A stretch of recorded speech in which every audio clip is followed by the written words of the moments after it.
Assalamualaikum warahmatullahi wabarakatuh. Waalaikumsalam warahmatullahi wabarakatuh.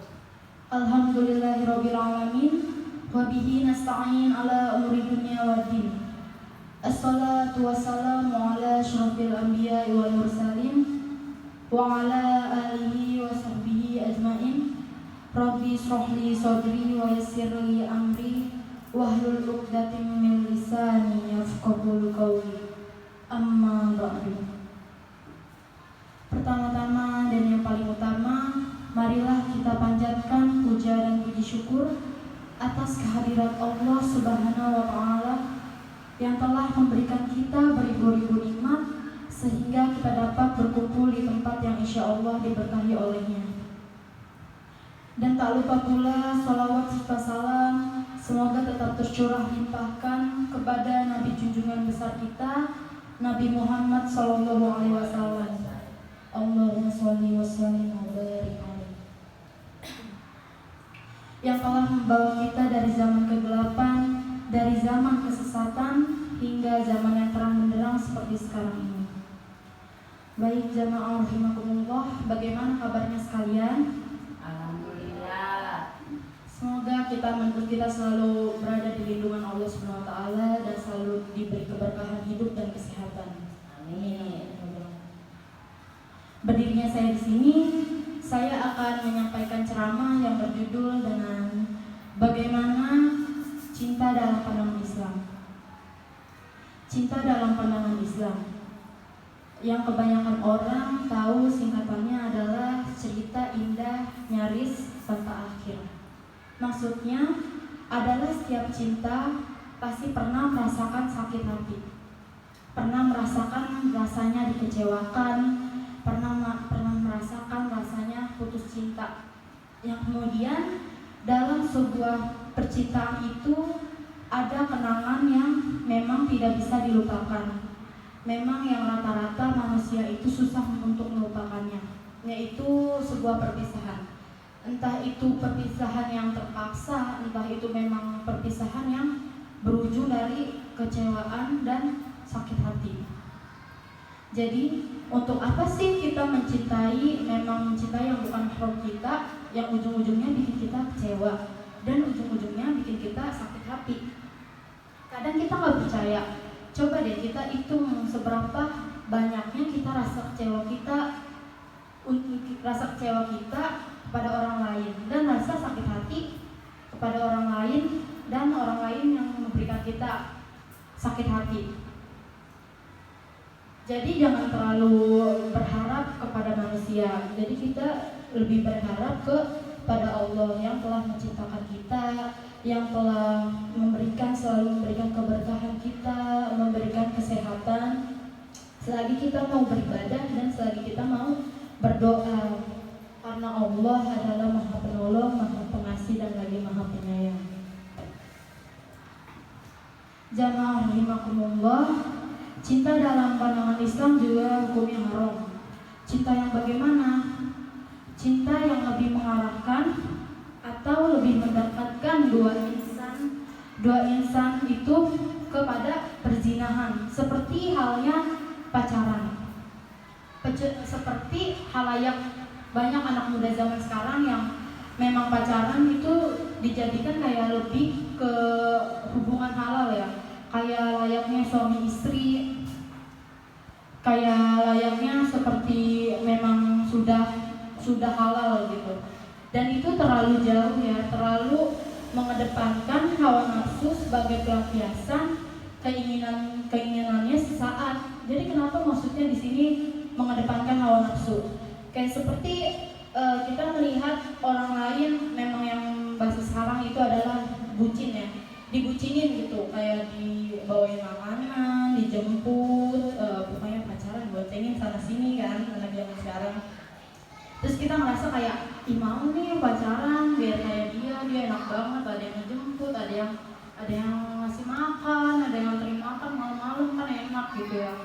Tapi di situ kan kita jadinya kayak mengedepankan hawa nafsu kita, bukannya kita malah ingat dosa, jadi kita malah mengedepankan hawa nafsu kita gara-gara melihat orang itu enak gitu pacaran kayak gitu. Jadi kita lebih mengedepankan hawa nafsu sehingga kita lupa bahwa di dalam keenakan itu tuh, di dalam yang kita lihat bahwa itu enak dengan perzinahan itu menimbulkan dosa yang sangat besar. Allah berfirman pada surat Al-Isra ayat 32, Bismillahirrahmanirrahim, wala taqrabu zina innahu kana fahisyatan wa sa'a sabila. Yang artinya adalah, dan janganlah kamu mendekati zina, karena sungguh zina itu sebagai sifat yang sangat keji, perbuatan yang sangat keji, dan sebagai jalan yang paling buruk. Kita tahu bahwa menumpahkan syahwat itu bukan pada tempatnya, itu adalah haram ya. Seperti ya tadi layaknya pacaran yang bukan suami istri. Itu adalah hukumnya haram. Kecuali kepada istri atau suami-suami mereka. Maka janganlah pacaran ini dijadikan alasan yang bermacam-macam. Jika sudah cocok satu sama lain, jika memang sudah merasa kita saling mencintai lah sama memang seseorang atau si doi gitu, segera-segera kita minta menghalalkan, minta dihibahkan, daripada nanti ujung-ujungnya menimbulkan fitnah dan menimbulkan dosa. Dan juga kasihan juga sama orang tua kita ya, kasihan karena nanti juga dosanya kecipratan. Dan juga nanti kalau kita jadi orang tua, kalau memang anaknya udah siap gitu, udah siap untuk pacaran, udah siap untuk menikah, udah siap untuk menikah, ya segeralah gitu, jangan menunda-nunda, jangan bilang misalkan anaknya bentar dulu lah gitu, anaknya kuliah dulu, misalkan anaknya kerja dulu, jangan. Jadi daripada nanti dosanya juga banyak gitu, banyak orang nggak buat si anaknya itu, jadi dosanya itu kemana-mana, bisa ke orang tua, bisa ke saudara-saudara. Jadi nauzubillah ya, mudah-mudahan kita selalu di jalan Allah lah, di jalan yang benar. Amin. Ada hadis Nabi begini, wahai Rasulullah, apakah jika salah seorang di antara kami memenuhi syahwatnya yang mendapat pahala? Rasulullah SAW menjawab, tahukah engkau, jika seseorang memenuhi syahwatnya pada yang haram maka ia berdosa, dan sebaliknya pula, dan apabila ia memenuhi syahwatnya kepada yang halal maka ia mendapatkan pahala. Hadis Arba'in ke-25, hadis riwayat Muslim nomor 1006. Jelaslah bahwa ibadah yang paling nikmat, yang paling indah adalah ibadah persetubuhan antara suami dan istri, dan bagi pula mendapat sedekah. Tidak hanya ibadah yang paling nikmat ya, tapi ibadah paling indah juga. Soalnya kenapa ibadah paling indah? Soalnya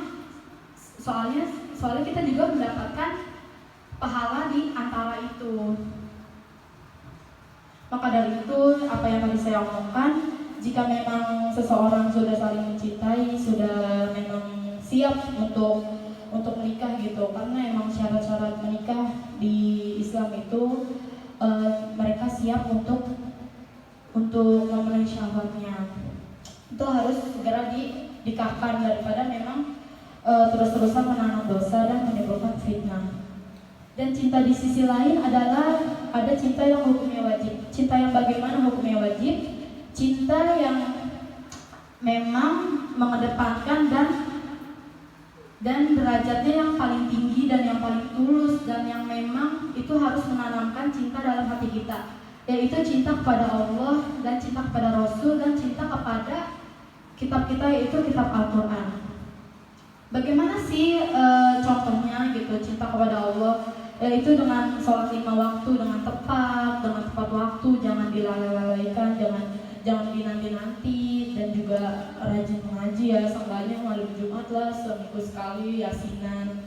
Terus juga bisa dengan mencari ilmu, walaupun itu ilmu umum atau ilmu agama, yang penting itu thalabul ilmi. Yang penting itu kita gimana niat kita buat apa. Yang penting tuh niat kita semuanya kok yaitu kayak ibadah kepada Allah gitu.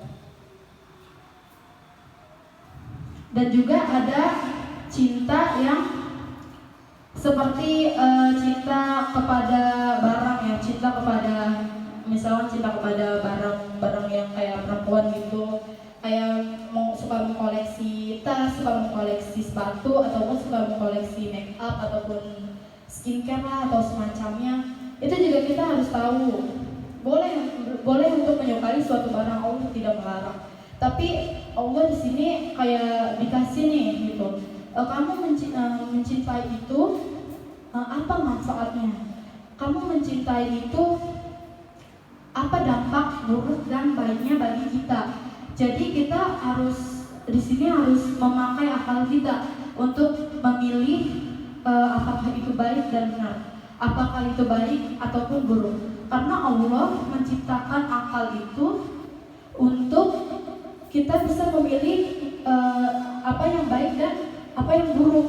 Jadi bukan Allah tuh menciptakan akal bukannya memang kita melakukan untuk melakukan seenaknya, enggak, karena kita harus berpikir mana jalan yang baik dan mana jalan yang buruk. Dan juga untuk seumuran kita, untuk anak muda sekarang lah gitu, kita harus banyak-banyak beribadah dan banyak-banyak berzikir kepada Allah, karena memang banyak sekali zaman sekarang yang memang menggoda banyak banget setan yang menggoda agar kita tuh selalu melakukan sifat-sifat yang tercela.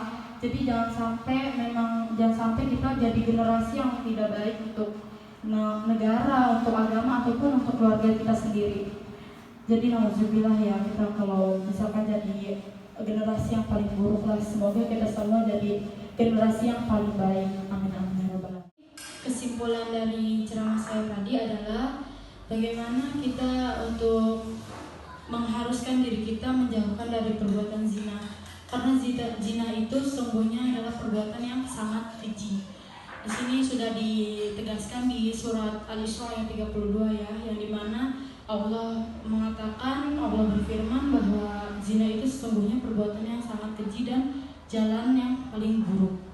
Jadi caranya bagaimana agar kita jauh-jauh dari perbuatan zina? Kita banyak-banyak berzikir, kita banyak-banyak beribadah kepada Allah Subhanahu wa taala agar kita ditetapkan hati kita untuk melakukan perbuatan-perbuatan yang baik dan selalu berada di jalan Allah Subhanahu wa taala, jalan yang benar. Amin amin ya rabbal alamin. Jadi hanya ini yang saya dapat sampaikan. Kurang lebihnya saya mohon maaf. Syukran katsiran. Wassalamualaikum warahmatullahi wabarakatuh.